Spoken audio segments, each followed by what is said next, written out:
보아스가 룻에게 이르되 내 딸아 들으라. 이삭을 주우러 다른 밭으로 가지 말며 여기서 떠나지 말고 나의 소녀들과 함께 있으라. 그들이 베는 밭을 보고 그들을 따르라. 내가 그 소년들에게 명령하여 너를 건드리지 말라 하였느니라.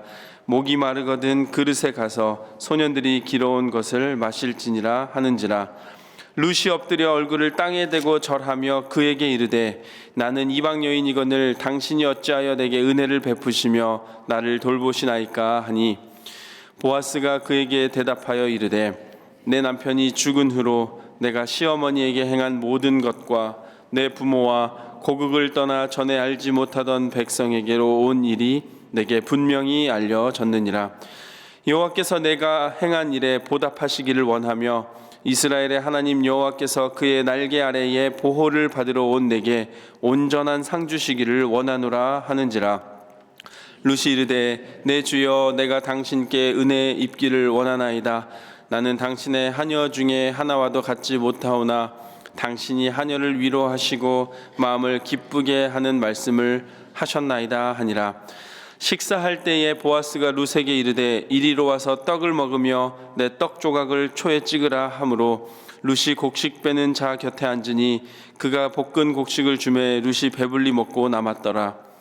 룻이 이삭을 주우러 일어날 때에 보아스가 자기 소년들에게 명령하여 이르되 그에게 곡식 단 사이에서 줍게 하고 책망하지 말며 또 그를 위하여 곡식 다발에서 조금씩 뽑아 버려서 그에게 줍게 하고 꾸짖지 말라 하니라. 아멘. 하나님의 말씀입니다. 룻기를 이제 묵상하고 있습니다. 이제 천천히 묵상하고 읽어가다 보면 룻기 전체 이야기를 감싸고 있는 하나의 큰 이미지가 있는데, 저는 그것을 부어주시는 은혜라고 생각하고 있습니다. 룻기는 처음부터 끝까지 하나님의 은혜가 메마른 한 사람의 인생 위에 조금씩 그러나 분명하게 부어지고 채워지는 은혜가 가득한 책입니다. 그 중에서도 오늘 본문은 보아스와 룻이 만나는 장면입니다. 그런데 이 만남은 단순히 한 남자와 한 여자의 만남으로 그치는 것이 아닙니다. 그 속에는 하나님께서 한 연약한 사람을 찾아오시고 또 어떻게 회복시켜 주시고 또 어떠한 방법으로 돌보아 주시는지에 대한 그 구체적인 은혜의 이끄심이 들어있는 장면입니다. 그래서 오늘 본문은 만남의 은혜이고 돌보시는 은혜가 충만한 장면이라고 할 수 있습니다. 그런데 우리는 종종 하나님의 은혜를 조금 막연하게 생각하고 살아갈 때가 많이 있습니다. 그저 마음이 조금 따뜻해지는 것, 또 위로를 받는 일이 좀 잘 풀리는 정도로 은혜를 생각할 때가 있습니다. 물론 그것도 은혜죠. 그런데 오늘 본문은 하나님의 은혜가 우리 삶에 어떻게 구체적으로 또 어떻게 훨씬 분명하게 어떠하게 실제적으로 드러나는지를 보여주고 있는 말씀입니다. 한마디로 하나님의 은혜는 우리 삶의 현장에서 실제로 경험하는 하나님의 손길입니다. 하나님은 자기 백성을 보호하시고 말씀으로 위로하시고 때에 따라 필요한 것으로 채워주시는 분. 오늘 본문을 보면 룻은 들판에 나가 있습니다. 룻이 서 있는 이 들판은 낭만의 자리가 아니라 룻에게는 생존의 자리였습니다. 가난한 과부가 이삭을 줍는 그 자리는 사실 불완전한 자리였고, 더군다나 이방 여인인 이 룻이 서 있는 이 자리는 위험한 자리도 될 수 있는 그곳. 그런데 이렇게 막막한 들판 한가운데서 하나님께서는 이미 부어주실 은혜를 예비하신 예비의 장소가 되었습니다. 사람 눈에는 막막하고 막연하고 또 위험한 장소였던 그 들판이 하나님께서는 은혜를 시작하시고 부어주시는 은혜의 자리였습니다. 오늘 우리는 말씀을 통해 이 보이지 않는 곳에서도 여전히 일하시는 하나님, 그 하나님의 손길을 보시기를 소망합니다. 연약한 자를 외면하지 않으시고 찾아오시고 가장 현실적인 삶의 자리에서 넉넉하게 부어주시는 그 하나님의 은혜를 발견하는 새벽 되시기를 소망합니다. 첫 번째로 하나님은 약한 자를 보호하시는 분이십니다. 약한 자를 보호하시는 분. 오늘 본문 8절과 9절을 보면 보아스에게 룻은 분명하게 이렇게 얘기해 줍니다. 8절 9절 말씀입니다. 보아스가 룻에게 이르되 내 딸아 들으라. 이삭을 주우러 다른 밭으로 가지 말며 여기서 떠나지 말고 나의 소녀들과 함께 있으라. 그들이 베는 밭을 보고 그들을 따르라. 내가 그 소년들에게 명령하여 너를 건드리지 말라 하였느니라.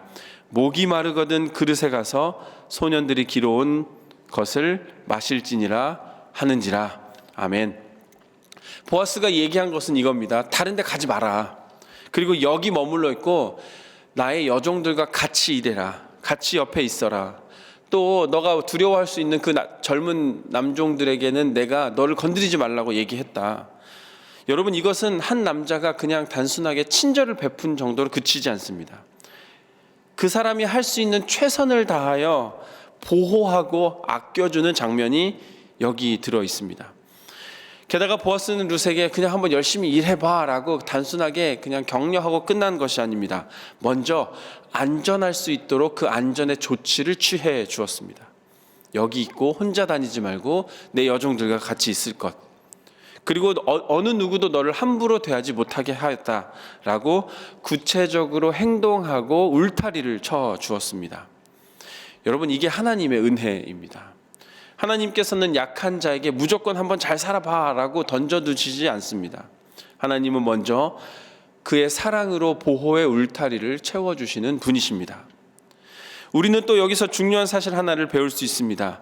그리고 참된 믿음은 그 약한 한 사람을 위하여 구체적으로 행동하는 것입니다. 약한 자에게 말로만 따뜻하라, 배부르게 하라, 그냥 좋게 하라라고 말하는 것으로 그치지 않는 것입니다. 참된 믿음은 구체적으로 보호하고 행동하는 것. 야고보서를 통하여 보는 말씀처럼 믿음을 실천하여 행동하는 것. 오늘 말씀 속의 보아스는 그저 좋은 마음을 가진 사람으로 그치지 않고 실제로 그 질서를 세워주었고 경계를 쳐주었고 구체적으로 안전을 보장해 준 사람이었습니다. 믿음을 삶으로 실천해 준 사람. 여기서 좀 더 깊이 들여다볼 수 있는 것은 그 보아스의 보호가 룻을 통제하려는 보호가 아니었다는 사실입니다. 보아스는 룻을 보호해 주면서 동시에 그녀의 인간으로서의 존엄성을 존중해 주었습니다. 그녀를 단순하게 야 그냥 너 일하지 말고 여기서 그냥 내가 주는 거 먹고 잘 지내라고 한 것이 아닙니다. 안전하게 일할 수 있도록 보호해 주고 일할 수 있는 환경을 만들어 주고 자기가 할 수 있는 한 최선을 다하여 격려해 주었습니다. 여러분, 이것이 성경적인 보호입니다. 상대를 무력하게 만들어서 단순히 의지하게 하는 것으로 그치는 것이 아니라 살아갈 힘을 잃지 않도록 계속해서 기도해 주는 것.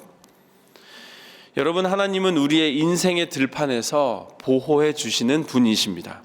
약한 나로 하여금 하나님이 함께 하셔서 강하게 하시는 분, 우리가 보지 못하는 자리에서 울타리를 세워주시고 알지 못하는 사람 가운데 우리를 도와주는 도움의 손길을 제공해 주시는 분, 또 우리가 넘어지지 않도록 우리를 막아주시고 세워주시는 분. 그런데 우리는 종종 왜 내 삶은 이렇게 힘들까? 왜 나는 이렇게 힘든 삶을 살아갈 수밖에 없는가? 라고 물으며 살아갈 때가 많이 있습니다. 그런데 나중에 돌아보면 그토록 힘들었다고 느꼈던 그 자리에서 내가 무너지지 않고 여기까지 올 수 있었던 그 모든 것이 하나님의 손길의 은혜였습니다. 들판이 완전히 사라진 것이 은혜가 아니라 그 들판 가운데 살아갈 수 있는 넉넉함을 주시는 은혜. 들판 가운데서도 나를 지켜주시는 것이 하나님의 은혜입니다. 여러분, 이러한 은혜를 삶 가운데 경험하시는 우리 모두 되기를 소망합니다. 두 번째로 하나님은 상한 마음을 위로해 주시는 분이십니다. 오늘 본문 10절을 보면 룻은 얼굴을 땅에 대고 묻습니다. 10절입니다. 룻이 엎드려 얼굴을 땅에 대고 절하며 그에게 이르되 나는 이방 여인이거늘 당신이 어찌하여 내게 은혜를 베푸시며 나를 돌보시나이까 하니. 이 질문은 단순한 예의를 표현하는 질문을 넘어서는 것입니다. 이 질문 안에는 룻의 깊은 낮아짐, 아니 좋게 말해서 낮아짐이지 사실은 룻의 상처가 고스란히 담겨 있는 말씀입니다. 자기가 어떤 사람이고 어떤 처지가 처해 있는지를 확실하게 드러내는 말씀. 나는 이방인입니다. 환영받기 어려운 사람이고 그 중심에 설 수 없는 사람임을 나는 알고 있습니다. 그러니 나는 은혜를 요구할 수 없는 사람입니다 라고 고백하는 룻의 고백입니다. 그런데 이 고백을 들은 보아스의 반응이 더 대단합니다. 보아스는 룻의 과거를 들추어 그래 너는 그런 사람이었어, 너는 이방 출신이야 라고 거리를 두는 것이 아닙니다. 11절에 이렇게 말해줍니다. 우리 11절 한번 같이 읽어보도록 하겠습니다. 보아스가 그에게 대답하여 이르되 내 남편이 죽은 후로 내가 시어머니에게 행한 모든 것과 내 부모와 고국을 떠나 전에 알지 못하던 백성에게로 온 일이 내게 분명히 알려졌느니라. 아멘. 오히려 보아스는 그녀가 지금까지 시어머니에게 했던 그 효심, 행한 일들, 자기 백성과 고향을 떠나 여기까지 온 그 모든 헌신을 말해주고 칭찬하는 것입니다. 그리고 12절에 이렇게 대답하죠. 여호와께서 그 행한 일에 보답하실 것, 여호와의 날개 아래 보호받은 내가 하나님께서 상 주시기를 원한다라고 축복합니다. 여러분, 우리도 이렇게 보아스와 같은 눈으로 세상을 바라봐야 할 줄로 믿습니다. 보아스는 룻의 배경, 룻의 과거, 룻의 출신을 본 것이 아니라 하나님께로 나아온 사람임을 먼저 인정해 주었습니다. 과거의 자리보다 지금 하나님 앞에 선 룻의 그 용기와 결단을 높여 주었습니다. 여러분, 이것이 하나님의 마음으로 바라보는 믿음의 시선입니다. 그런데 우리는 살아가다 보면 자꾸 과거의 모습으로 규정하기도 합니다. 너 원래 그랬잖아. 그 사람은 출신이 원래 그렇잖아. 예전에 너 실수한 적이 있잖아. 그런데 여러분, 하나님께서는 주님께로 나오는 그 모든 일을 사랑으로 바라보시는 분이십니다. 상한 갈대를 꺾지 않으시고 꺼져가는 심지를 끄지 않으시는 하나님, 그 하나님은 오늘도 죽게 피하는 모든 영혼을 사랑으로 받아주시는 분이십니다. 오늘 본문에서는 보아스가 그 하나님의 사랑을 대변하고 있습니다. 여러분, 이제 우리도 하나님의 시선으로 내 주변의 많은 상한 영혼들을 위하여 기도하며 그들을 회복해 주어야 할 줄로 믿습니다.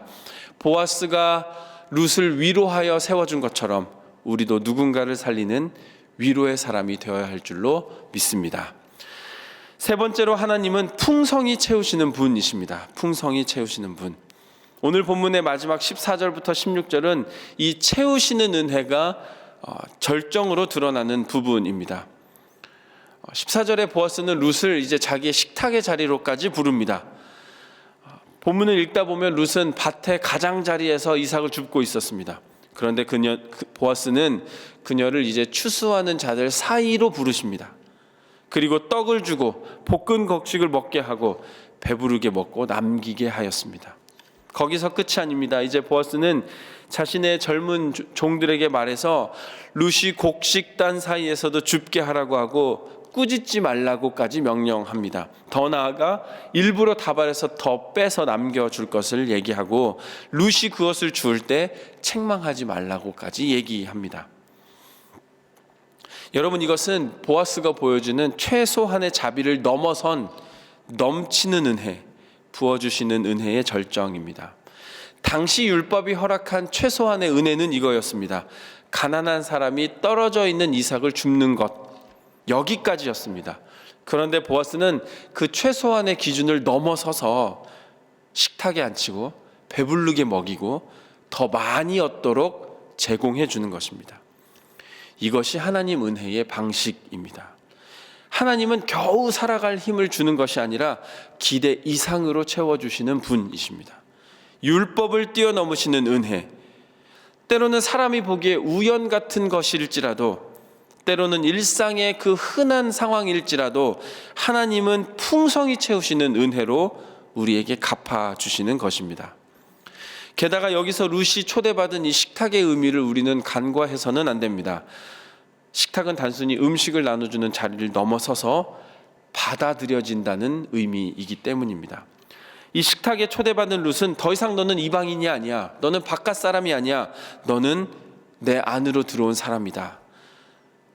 단순히 룻 밭에 가장자리에서 주워 먹는 인생이 아니라 보아스의 초대를 받은 자, 존귀한 자, 환대받은 자, 회복받은 자라는 의미입니다. 그리고 좀 넓게 보면 이제 이방인이었던 룻이 그 이스라엘 공동체 안으로 들어오게 된 결정적인 초청입니다. 여러분, 복음도 이와 마찬가지입니다. 우리도 죄로 인해 원래 바깥에 있던 사람들이었습니다. 죄로 인해 죽을 수밖에 없는 우리, 주님께로부터 가장 멀리 떨어져 있던 우리가 이제 그리스도께서 우리를 초청하셔서 하나님의 식탁으로 불러주셨습니다. 우리를 겨우 살아가게 하신 것이 아니라 자녀 되게 하시고 새 생명 주시고 은혜를 허락하셨습니다. 종처럼 문 밖에 세워두고 일만 시키는 것이 아니라 은혜의 식탁에 앉혀주셨습니다. 여러분, 이것이 우리에게 부어주시는 하나님의 넘치는 은혜입니다. 룻이 서 있던 들판은 부족함을 나타낸 자리였습니다. 혼자 덩그러니 서 있던 그 들판에서 이제 하나님의 역사 속으로, 그 은혜의 식탁으로 초대받은 것입니다. 결국 룻은 넉넉하게 채움을 받은 하나님의 은혜 입은 자가 되었습니다. 여러분, 하나님은 오늘 우리에게도 넉넉하게 채우시는 풍성한 은혜 부어주시는 하나님이십니다. 말씀을 정리하겠습니다. 오늘 본문은 우리에게 분명한 하나님에 대해서 보여줍니다. 약한 자를 보호하시고 상한 마음을 위로하시고 기대 이상으로 풍성하게 채우시는 분. 그러므로 여러분, 지금 혹시 내 인생이 룻과 같이 인생의 들판 가운데 서 있다고 느껴지시는 분 계십니까? 낯설고 외롭고 생존이 버거운 자리에 서 있으십니까? 오늘 말씀을 한 번 더 생각하시고 하나님은 그 자리를 알고 계십니다. 그 들판에 먼저 나아가 계시고 내 옆에 서 계시는 분, 여러 방식으로 우리를 보호하시고 위로하시고 채우실 줄로 믿습니다. 동시에 우리는 또한 보아스의 자리로 부름받은 사람입니다. 하나님께 은혜 받은 우리가 내 주변에 어려워하고 있는 이웃들을 향하여 하나님의 눈으로 바라보며 그들을 은혜로 채워줘야 할 줄로 믿습니다. 그리하여 부어주시는 은혜를 받은 우리가 열방의 복이 되는 인생 되시기를 주님의 이름으로 간절히 축원합니다. 아멘.